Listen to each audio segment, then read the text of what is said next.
Welcome everyone to the St. Louis Chess Club, where we have the clutch chess legends between Garry Kasparov and Viswanathan Anand.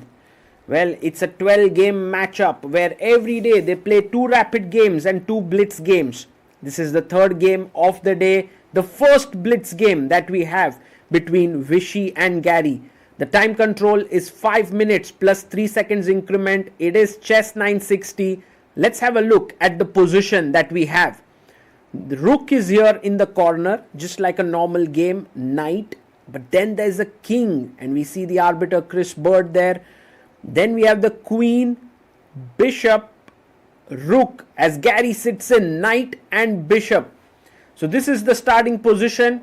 It's 5 minutes plus 3 seconds increment as Vishy comes in. A handshake between these two legends, having played the World Championship match back in 1995, 30 years later, they once again sit opposite each other in this epic clash.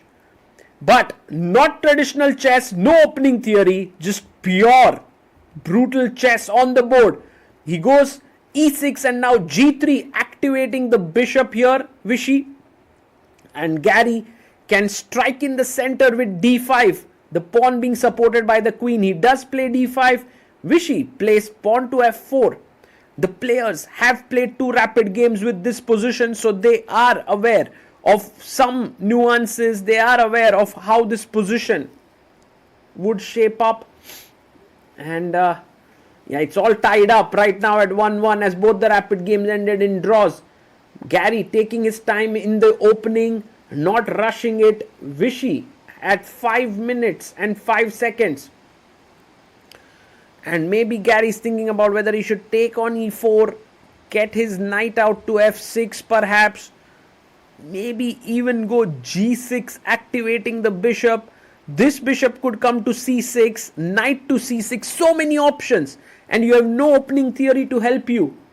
And I think it's a good decision by Garry that he's taking time. He takes the pawn after nearly a minute of thought. Bishop takes e4 by Anand as he attacks the pawn on h7. g6 played, opening up the bishop here. And now this is the square, which is slightly weak. You can see here the bishop and the queen looking here. The knight can jump in. So maybe it makes sense to either go c3, d4 or just d3. He goes knight to c3, Vishy brings his knight out. Garry brings his bishop out to c6, offering a trade. You can take on c6, but then the black knight would develop. The position is roundabout equal in the opening. Black can move the queen and then, long castle here. Bishop f3 by Vishy. He brings his bishop 1 square back so that if you take, he can develop with the knight in the center. That's the idea. But I like what Garry does next. He goes knight e7. He wants to play his knight to f5 and then look at the d4 square. That's his plan. And Vishy needs to be careful here. He goes queen e2. No, actually he goes bishop f2. He is controlling the d4 square to some extent. And now, what's Garry going to continue with? He goes knight f5, looking at the d4 square. And Anand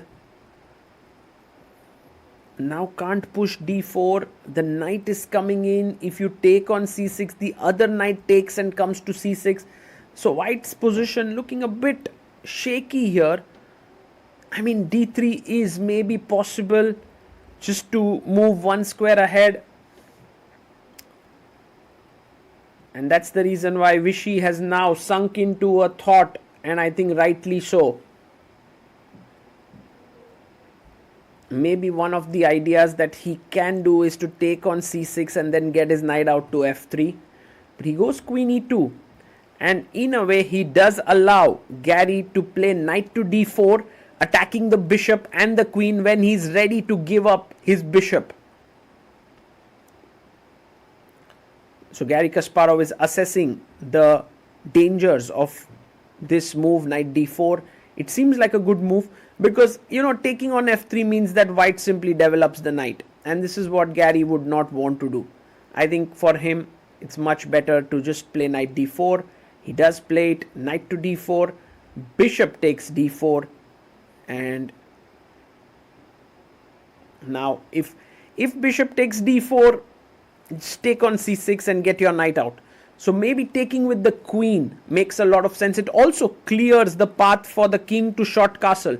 So in a way, it's a very useful move there to take with the queen. And Kasparov, needing to make this decision, also takes his time here and takes it. Queen takes d4 with 2 minutes 50 seconds. Vishy long castles here and gets his rook to d1. Garry gets his king to g8. It's short castling here for black, and Vishy can start now to push his pawns on the king side, but instead he takes on c6, allowing Garry to get his knight out. Knight to f3 played, attacking the queen. Where will the queen retreat? Goes back to b6, eyeing the b2 square along with the bishop here, and Vishy could very well go h4. He could go g4. Many good moves in this position that he has, and well, for Garry, maybe the idea is rook d8, knight d4, trade off pieces, keep his pieces in the center, and it is around even right now. The time is running. For Vishy, it's knight e5, not a good move by Anand here, because rook a d8. I wonder what Vishy is thinking here. He goes queen e4. Maybe he wants Garry to take on e5. He's forcing it, but the e5 pawn would be weak. Look at this. Knight e5, f e5, and I think Vishy is hoping that the f7 pawn is weak, the f6 square is weak. But black has a lot of counterplay. Rook d4, rook d8. So there's also another idea. You can first push f5 and then take on e5. Then you don't even have the weakness on f7, and that's exactly what Garry does. f5, excellent move there by Garry Kasparov. And Vishy Anand is definitely a bit nervous here. He comes back queen e2. And Anand has 30 seconds lead on the clock. And now Garry can take on e5, but to take with the knight or the bishop. Both moves are great. Well, if you take with the bishop, it might be that the king gets a bit weak. He takes with the knight. Now the bishop is a bit passive, but it's not that passive because it can pop out from h6 and put pressure on d2. I love Garry's next move, rook d4. He plays it with such a flourish. He's now stopping the pawn from coming to d4. He's trying to double down the d file, put pressure on d2, bg7, bishop h6 is his idea. And he's also stopped Anand's g4 plans. Vishy goes rook f4, offering a trade of rooks. And Garry can take on f4, but better bring the rook into the game. Rook fd8 played. And I keep on reiterating this fact of bishop g7, bishop h6, putting pressure here. He takes on d4. And now queen takes d4 is very strong, because it keeps an eye on the e5 pawn as well. Yes, he takes queen d4 and Anand goes rook e1. He defends the pawn on e5. And notice that Garry does not have any tactics right now. Bishop e5, queen e5. So c6 played by him. He's looking for b5, b4. That's the plan, to push the pawn down the board. And what is Anand going to do next? Maybe one of the plans is queen e3 here.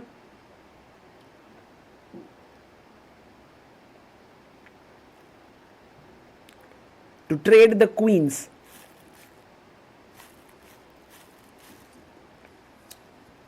Yes, he does it. He plays queen to e3. It's a good move. And Garry can trade the queens now. But he can also just ignore it. If you take, I take with the rook. He goes bg7, a good move. Threatening to take, and then bishop h6.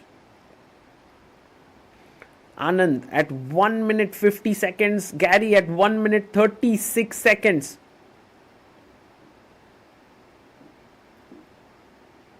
And now he takes on d4, rook takes on d4.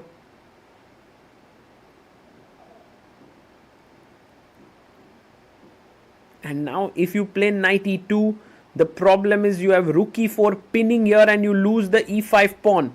So that's not a good idea, which is the reason why he takes the e4 square into control with d3. And maybe a very good move now is king f7. There's also rook d7 to just come out of this knight e2 attack followed by d4. So let's say if I go rook d7, now no knight e2 because I take the pawn on e5. That's a subtle move there. Will Garry find this move? Rook d7. No, he goes g5. And his point is that after knight e2, he wants to play maybe rook a4, attacking the a2 pawn, and then pick up the e5 pawn. That's maybe what he wants to do. So Vishy calmly plays a3, and now he's threatening knight e2 and d4. So Garry must go back with his rook. Rook d7. A very good defensive and a prophylactic move. And then he can come up with his king. He can play h5, h4. He has unlimited play, but he goes king f7 and Vishy instantly plays knight e2. This is the move that Vishy wanted. This is the move that he wanted in this position. d4 now coming up. Garry has lost all his edge. Look at him there. He's so unhappy. Rook goes back to d7, d4. Anand has 30 extra seconds on the clock. He plays c3. And all of a sudden, white's position has freed up. The king can move upwards, pawn takes pawn. He takes back with the pawn. And the king moves up, the rook comes in, the queenside pawn start rolling. Yes, true, Garry still has his mobile kingside majority. He needs to use it.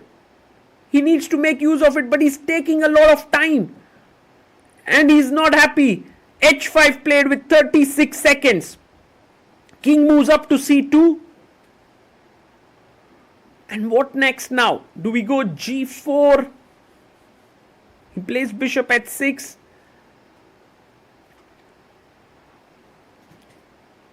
And king to d3.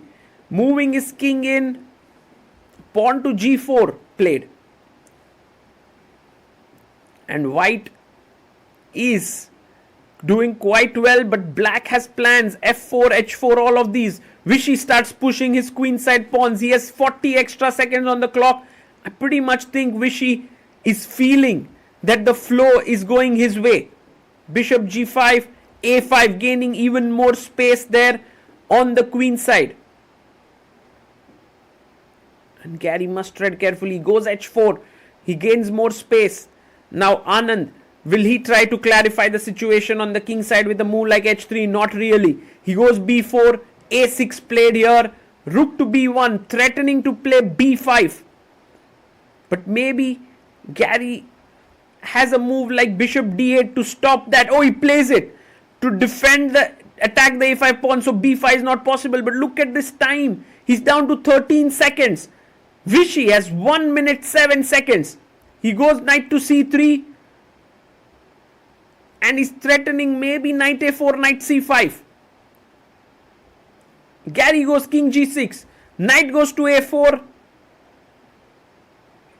and now bishop e7, knight to c5, he takes, and pawn to f4. What a move by Garry. He realizes this is the way to get counterplay. Beautiful move by him. And Anand now has to take some calls. Take on h4, take on h4. Should he go king e4, letting his opponent get a protected passer? He takes. Garry instantly plays king f5, king e3, rook g7. He's threatening g3. And for Anand, now a very, very important question. He has 50 seconds. Garry, last few moves have been so quick. He's up to 17 seconds. He's threatening g3, so rook g1 to stop it. Garry waits with rook g8.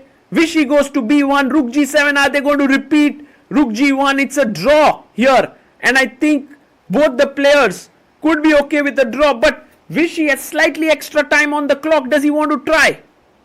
Maybe there are these ideas of d5 takes, rook b6 trying to checkmate here on f6. It's a wild idea. He pushes for it. He goes for it. He goes in. Threatening mate in one. Making a loop for the king to g4. King f3 taking it away. Threatening here, only move rook g6.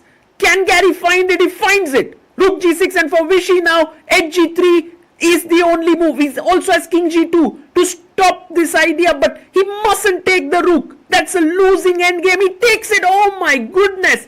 Garry takes back hg, h3, and this is what is incredible, that even though white has these 3 pawns, look at Garry calculating there. e6, the 2 black pawns are too strong. King g2 and the d pawn, and Vishy resigns. What an endgame that was. Simply incredible. Garry Kasparov scores first blood.